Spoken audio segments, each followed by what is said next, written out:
Head coach Justin Wilcox, quarterback Fernando Mendoza, running back Jaydn Ott, and defensive back Craig Woodson. Again, please raise your hand. We'll bring you a mic for questions. State who you're with. We'll also have some Zoom questions, so anybody on the Zoom, put your questions into the chat, and Con Craig will read them out for you. So with that, we'll start with the opening statement from Coach, and then we'll get to questions. First of all, just appreciate being here. It's been an incredible couple days. The hospitality here at the bowl game is unmatched. Really proud of our team for what they've done this year. Been through some ups and downs and finished the season extremely strong. Really speaks to their character, their perseverance, and how they feel about each other. So really proud of them. Obviously, we know we have a challenge tomorrow night in Texas Tech. It's a heck of a team. They're really well coached, and they got some really good players. So it's going to be a battle, but really proud of our group and thankful to these guys up here and their teammates for what they've done, and we're excited to play tomorrow night.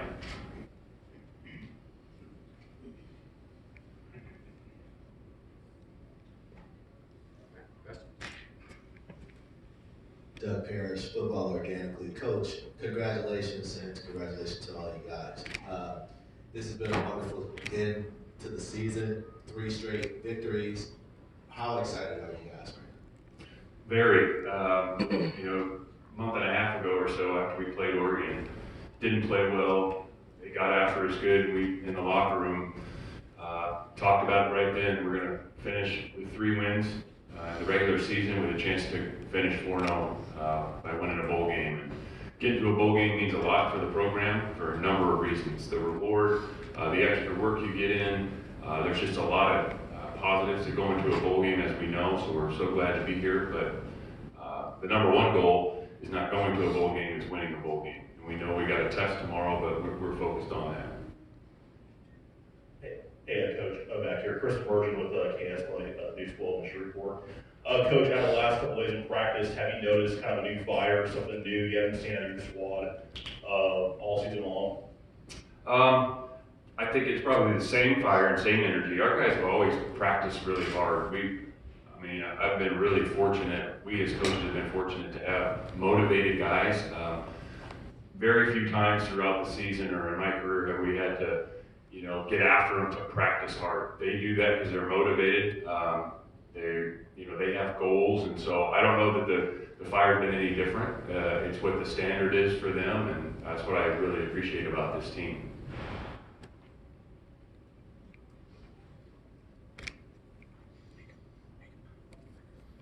Jim McGill with BaronCider.com. Guys, can you talk a little bit about that feeling you had in the UCLA celebration after the game? It was just a sea of guys, David Reese leading the band. You guys realizing this is going to be the first time Cal's been to a bowl game in 4 years and what it means to the fan base. Can you talk a little bit about the emotions and the thoughts in that process? Yeah, I think for me, it was happy just to see my teammates just cheering and smiling, knowing that we put in the work all season long, especially these last 3 games, to just get us to a bowl game. And a lot of my teammates haven't been to a bowl game before, so it was just great, just being together and just being on that field cheering, especially like the way we did it the last game, just beating them how we did. We just made a statement, and it just felt good to be out there with everybody. So that's what I would say. To expand on that thought, I would say that it was special. As Coach Wilcox referred to after the Oregon game, we got beat up pretty bad, and he rallied us together and told us that we're going to win these last 3 games. And a lot of people in that moment can either give up and not really believe it, because 3 straight wins is a tough task at hand. However, leaders of the teams, such as Craig Woodson and Jaydn Ott, really helped rally us, kept us motivated through practice, make sure everyone was keen on their thought, make sure everyone was prepared for every game, and that really helped us to lead us and show how great we can play as a unit together. Hey, Coach, Chris again with KS Play and Shreveport. This being the last year of kind of the Pac-12 as we know it, it's going to kind of be weird to step into new territory in this new unknown for college football in 2024 from a coach's point of view. I guess the historian in me has some feelings about the history of the Pac-12 and the rivalries, but I will say it's exciting for us. We're looking forward to it. Obviously we're focused on this next game tomorrow night, but after that we'll turn the page and start preparing for our ACC schedule. And so I think that's exciting. Some new venues, some new teams. We're going to make the absolute most of it, and I know our team will be excited to play. And, you know, where this all ends up in the next 3, 5, 7 years, who knows? I mean, just so much is changing in college football, but we're not really looking at it in terms of, you know, what's happened in the past. You know, that is done, and we're looking forward to what's in the future for us and our program. Jaydn, Roy Lang from the Advocate here in Shreveport. How much extra motivation, I don't know if that's the right word, but there's going to be a lot of eyes on this running matchup and the two individuals that lead these two teams. How much does that, you know, make this more special? Honestly, I'm not really worried about that. I just want to come out with the win. So whatever I have to do, whether it's 20 rushing yards and some more passing yards, I'll do it. But yeah, I'm not too worried about that.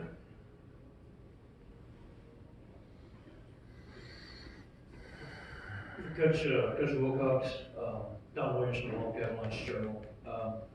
Can you discuss your familiarity with the members of the Texas Tech coaching staff? I think at least one of them came out to visit with you for a couple of days. Oh, we're very familiar.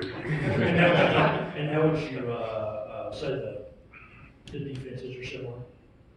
Yeah, very familiar. So let's see here. These guys, Craig knows them too. You know, we had Coach DeRuiter was on our initial staff when I got there in 2017, and he was there for a number of years. He's a phenomenal guy, great coach. And then Marcel Yates coached our secondary for a season, Coach Craig.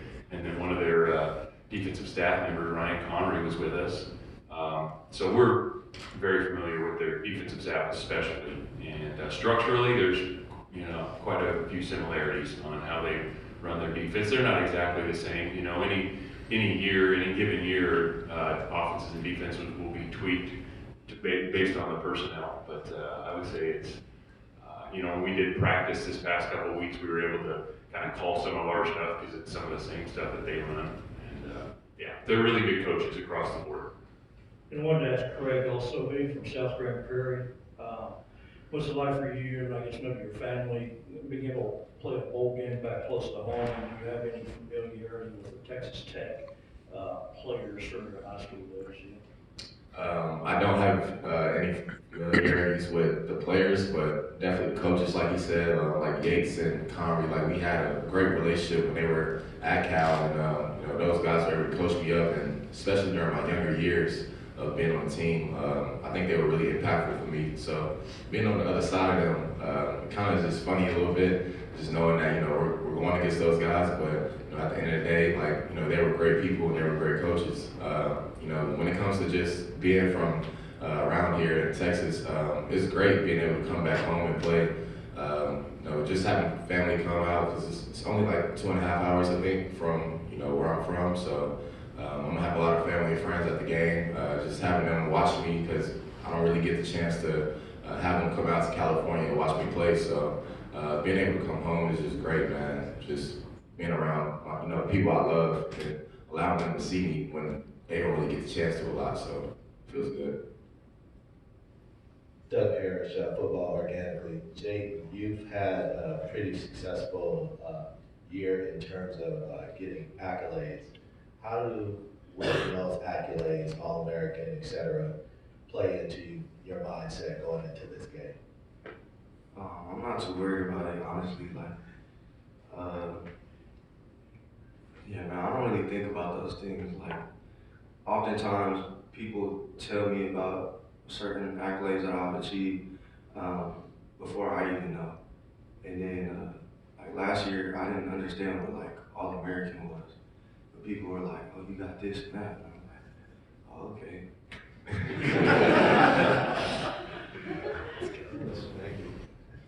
Yeah, Jaydn from Zoom, from Jake Curtis, back home with Cal Sports Report. He was checking out your Instagram feed and saw an announcement this morning. Just wanted to know if you could let Jake know why you decided to come back to Cal in 2024. Well, no, I actually entered the transfer portal this morning, and then I jumped right back in. So, no, I'm playing. I posted some more. The worst joke I've ever heard. I posted saying that I was leaving, scared a couple people, I guess, and I said I was just joking. Just joking.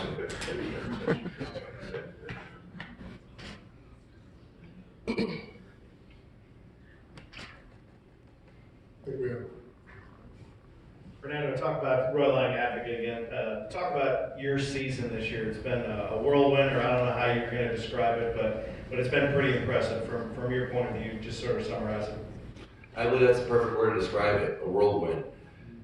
At the beginning of the season, I was named the third string quarterback. However, with support from coaches and players in the team, such as the guys up here on stage, Coach Wilcox, I knew that at some point I was going to get an opportunity, whether it was going to be the end of this year, next year, or 2 years from now.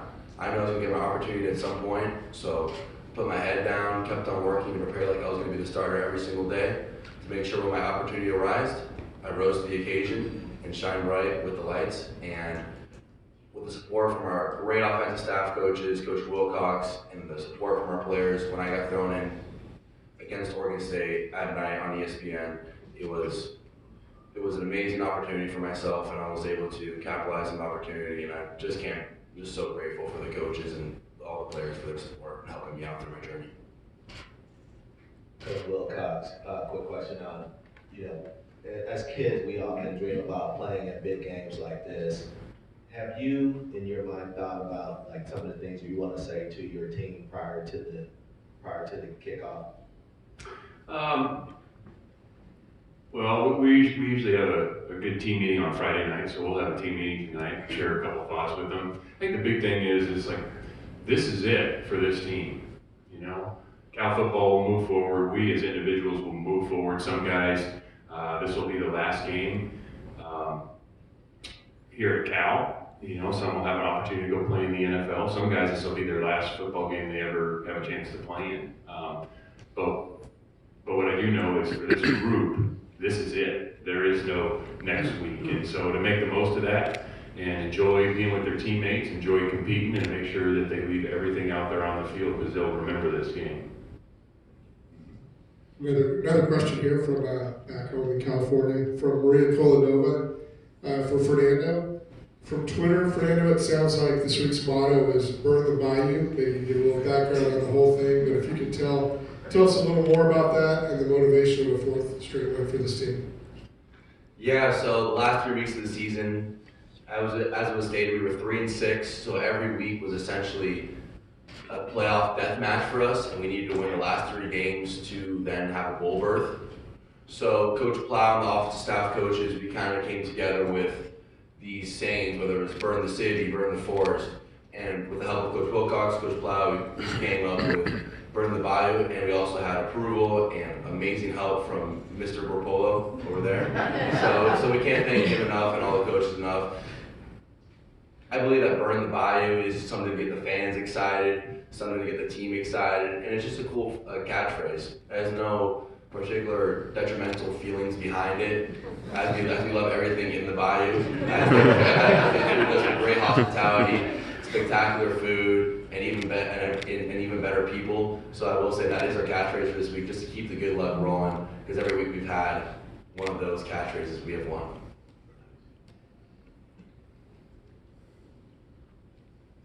Hey, Coach. Chris with the KSLA Shreveport again. Coach, how does the change in conferences help with the Cal brand in terms of recruiting going forward, kind of spreading the brand nationwide? Yeah, well, we have noticed an uptick in some of the geography of guys that are a little more willing to listen in recruiting, just because some of the games we're going to be playing next year and beyond on our schedule. So that's a good thing. But Cal, long before I was here and long after I'll be gone, will be a national and global brand. I mean, you could walk through the airport in Atlanta or New York or Dallas or London or Tokyo, and you're going to see that script, and people are going to give you a Go Bears. So we're fortunate to represent that brand, but I will say, some of the recruits that are in those areas have been a little more apt to call back and talk a little bit more than they had previous years. Okay, we'll go back to Steve Croner from the San Francisco Chronicle. For Coach Wilcox, what were you doing in 1993, the last time Cal ended the season with 4 straight wins? What was I doing in 1993? That's Steve's question. If you were coaching. 93, let's see here. That would have been like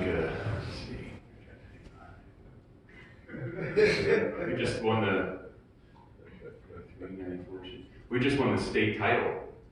Junction City Tigers, first time. And I don't know if they'd won a football title. That's what we were doing, Steve. We were just finished winning the state title at Civic Stadium at Sherwood High School. I played quarterback and safety. Good stuff, Coach. Yeah, that's true. Steve says congrats.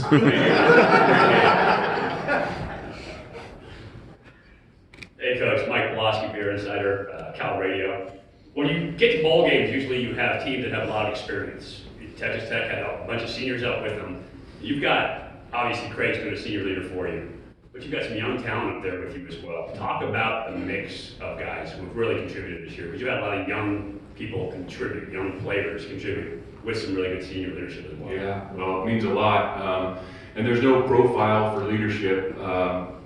There are some character traits that we all look for, and these guys all have them, and they're different ages. And I think the key to the whole thing is that you have guys like Craig who have been through it and seen it before. I think Craig, not to speak for him, but probably learned from some guys in his room on how to do it. You know, the Elijah Hickses, the Bynums, Ashton Davis, and Jalen Hawkins, that group of guys. And then, you know, he does it like he does when it comes to practice and meetings and how hard he plays. And then some of these other guys watch Craig, and then Fernando and Jaydn are doing the same. So that's what you really want in the program, is that those guys who have been through it can show the younger guys the way, and then it carries forward. So we're really fortunate to have that across the board. And it's great to have guys like Craig who are veterans, and then some young guys who see it at such a young age and know how to do it. So we're appreciative to have guys like that.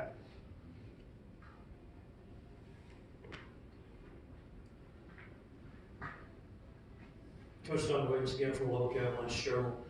You were at the 04 Holiday Bowl and said 2 programs met. What's your recollection of that week, that game? Oh, they got after us. That 04 game, that was the year, so we were finished the season, I think, with 1 loss to USC, who won the national championship. That was when Aaron was our quarterback and Marshawn was playing, and we had a really good team. And we went to the Holiday Bowl. We were the school and the team and the program were real hopeful to go to the Rose Bowl that year. And there was whatever went on, and we ended up going to the Holiday Bowl and ran into a buzzsaw with Tech, and they got after us. I do remember that. So it was a great bowl week. However, the bad taste after the game was tough. Yeah, I remember that. They had some really good players too. Great coaches on that staff as well.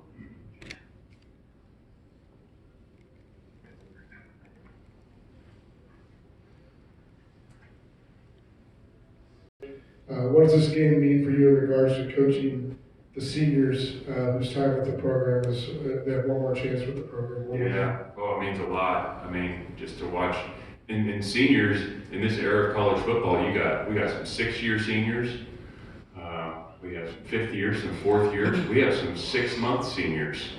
So it's just different in this era, but love them all, and for what they've done and how they've gone about, you know, representing Cal football and giving themselves to the team. That means everything to us as coaches. That's all you can ask for. So it means a lot to me and us, and I know it means a lot to the team, because you watch how the guys play for each other. Fernando mentioned it, Craig mentioned it, Jaydn mentions it. I mean, these guys play for each other, and really that's the ultimate compliment, I think, to your teammates, is when you play that hard, you want to represent your teammates.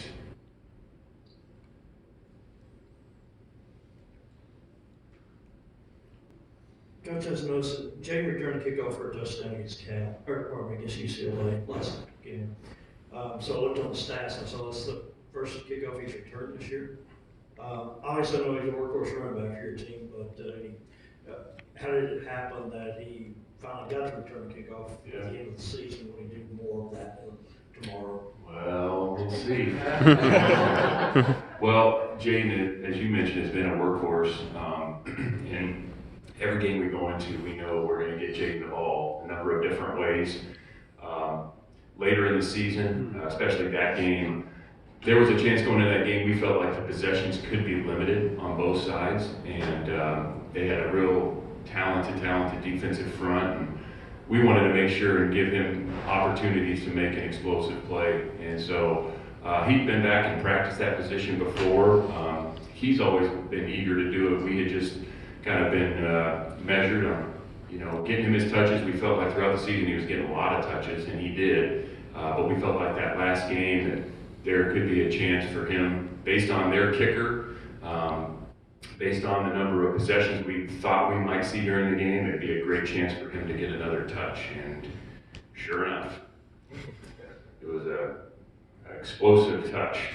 Yeah. Great job by the coaches, and then the kickoff return unit, and then he obviously ran away from everybody. So we'll see what happens tomorrow.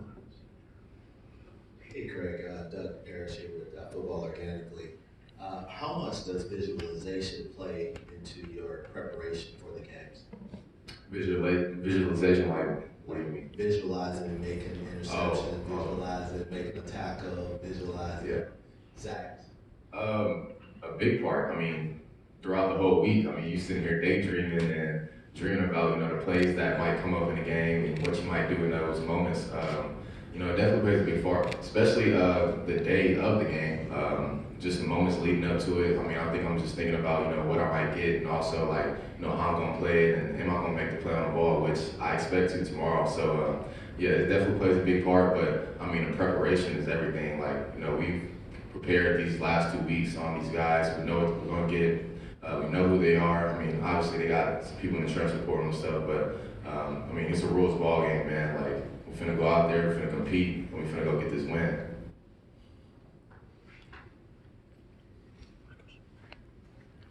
Fernando, you talked about the whirlwind season that you've had. You're a guy who's always prepared. I'd love to see your list. I know you have long checklists. Can you talk about how the way this season has played out, how maybe it compared to what your dreams were entering college as a quarterback at Cal? Entering college, I wasn't a very high-rated recruit, so I was extremely grateful that Coach Wilcox and the staff took a chance on me.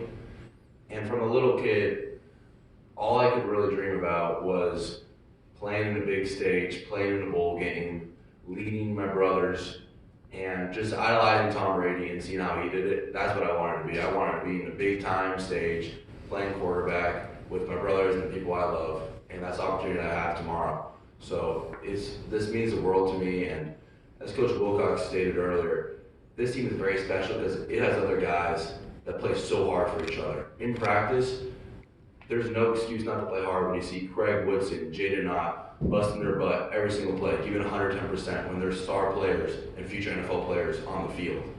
So when everyone else sees around that, no matter what your role is, whether it's scout team, starting, or whatever your role is, everyone sees that, and I think that's what's so special about this team and what provides such unity and belief within the team. Anything else?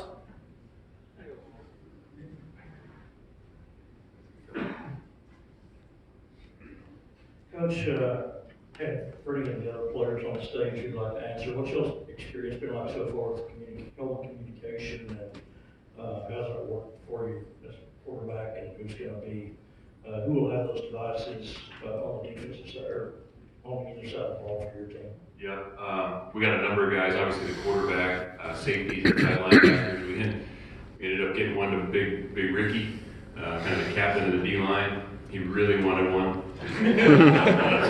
So I'll let these guys speak to it because these two are hearing it. But we've been talking about this in our conference meetings for a couple of years. I think it's great. We need to do it. We talk about being on the forefront of technology in college football. We need to be doing this, and I think especially with some of the news that's been out there in recent weeks, it's a great thing for the game to get some coach-player communication, and so we've been working at it for a couple of weeks, and I think it's been smooth, but I'll have Craig and Fernando touch on that. For me, it's been great. It allows me to play ahead of the snap. just because, I don't have to look to the sidelines, for the call or the communication. I can see the formation, I can see the splits, and I can be thinking about, what I might get before the play happens. So just being able to see everything and then just, get the communication in the helmet, I'm already, one step ahead of the offense, so it feels great. Yeah, just to touch on Craig's point there, I would say I have a similar opinion on it. Our offense is very tempo-oriented, and when I'm able to hear the play and not need to look over in the horizon for the signals, and also have two amazing offensive minds with Coach Blesh and Coach Plow talking to me in the headset, it really helps my development and my comfort level as a young quarterback. So it is an honor, and it's definitely very cool to see that we're emulating this amazing technology that the NFL uses. So I think the key is too, we've talked to the coaches about this, is like there's a line of how much info you give them, because watch out for this, watch out for that, you watch out for 18 things. It's like you don't want to paralyze them, so you give them a call, maybe one quick nugget, and then that's it. Shut up and let the guys play. If we've prepared them well, then they need to go out and play. So I'm trying to make sure we've protected them so they don't just hear a bunch of chatter. They don't need that. They just need the call and get ready to go. All right, anybody else? Thank you guys, All right, appreciate thanks. it. Go Bears. Thank you.